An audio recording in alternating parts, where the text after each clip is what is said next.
You believe this is the only universe. There's not just one universe. There's a multiverse.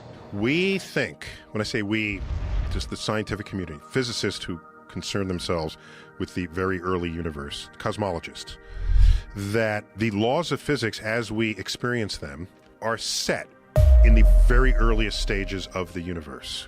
And quantum fluctuations in everything would be responsible for another universe having slightly different laws of physics than ours, because the quantum fluctuations will take it in a slightly different law of physics direction than our universe. And this would just keep going. Every universe that's born, even if it started out sort of the same in the very first instant, a later instant when other laws of physics manifest could be slightly different. The concept of infinite worlds is a very old idea discussed in the philosophy of ancient Greek atomism, which states that the physical world is composed of fundamental indivisible components known as atoms. Ancient philosophers proposed that infinite parallel worlds arose from the collision of atoms. In the 3rd century BC, philosopher Chrysippus suggested that the world eternally expired and regenerated, effectively suggesting the existence of multiple universes across time. However, the concept of multiple universes has reached maturity only in the time of modern physics. In Dublin in 1952, Erwin Schrödinger gave a lecture in which he warned his audience that what he was about to say might seem lunatic. He said that when his equations seemed to describe several different histories, these were not alternatives, but all really happened simultaneously. This sort of duality is called superposition, which is a hard concept to grasp in and of itself. And understandably so, our brains are not evolutionarily equipped to intuitively understand quantum mechanics and large-scale cosmic phenomena. But we'll give it a try anyway. With the multiverse, where there could be pockets of the universe that are expanding with no knowledge of any other pockets of the universe. These are essentially independent universes from one another, and never the twain will meet. Imagine you're a ship at sea and you look to the horizon, and that's your whole universe there, to the horizon. There's another ship that has its own horizon, and these ships don't even see each other. You'll only see each other if somehow your two horizons can overlap. And we don't know how to do that in our universe because they're non-causal. You'd have to find some way to tunnel from one universe to the other in order to access that, but that could be very dangerous. Because if the laws of physics are different than the ones you evolved on, then you could just dissolve into a pile of goo because the charge on the electron is different and all of your biochemistry would change. The multiverse is a hypothetical group of multiple universes. Together, these universes comprise everything that exists, the entirety of space, time, matter, energy, information, and the physical laws and constants that describe them. The different universes within the multiverse are called parallel universes, alternate universes, or many worlds. In pop culture, they are known as parallel dimensions, quantum realities, alternate realities, etc. The physics community has debated the various multiverse theories over time. Prominent physicists are divided about whether other universes exist outside of our own. Some physicists say the multiverse is not a legitimate topic of scientific inquiry. Concerns have been raised about whether attempts to exempt the multiverse from experimental verification could erode public confidence in science and ultimately damage the study of fundamental physics. Some have argued that the multiverse is a philosophical notion rather than a scientific hypothesis because it cannot be empirically falsified. The ability to disprove a theory by means of scientific experiment has always been part of the accepted scientific method. Nobel laureate Steve Weinberg suggested that if the multiverse existed, the hope of finding a rational explanation for the precise values of quark masses and other constants of the standard model that we observe in our Big Bang is doomed, for their values would be an accident of the particular part of the multiverse in which we live. There could be a universe where the laws of physics there will never allow matter to coalesce.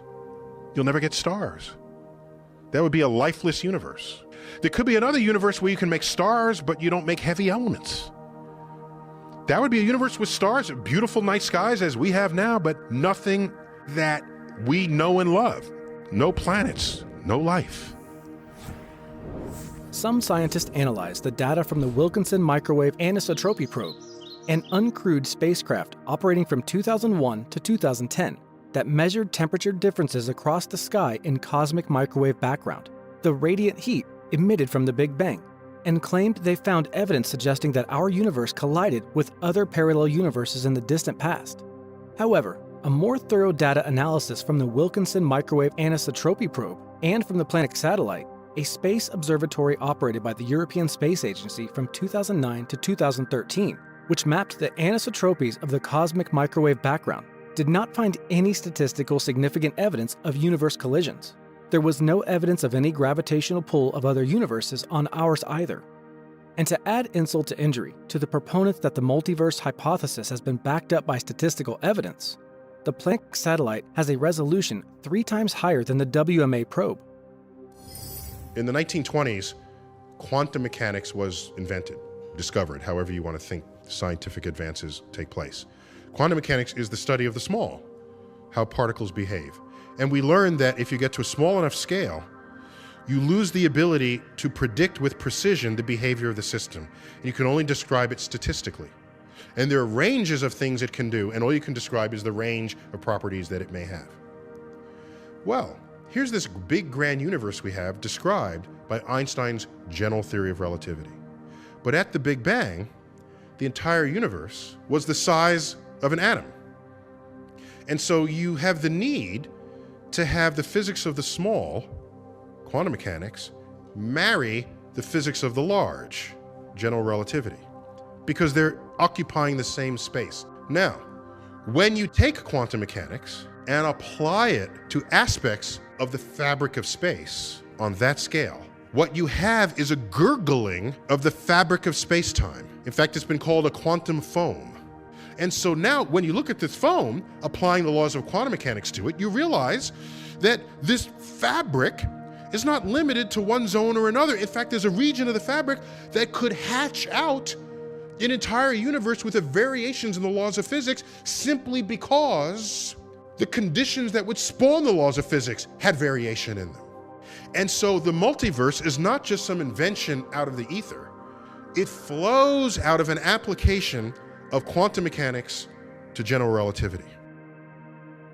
Prominent scientists such as Max Tegmark and Brian Greene have devised classification schemes for the various theoretical types of multiverses and universes that they might comprise.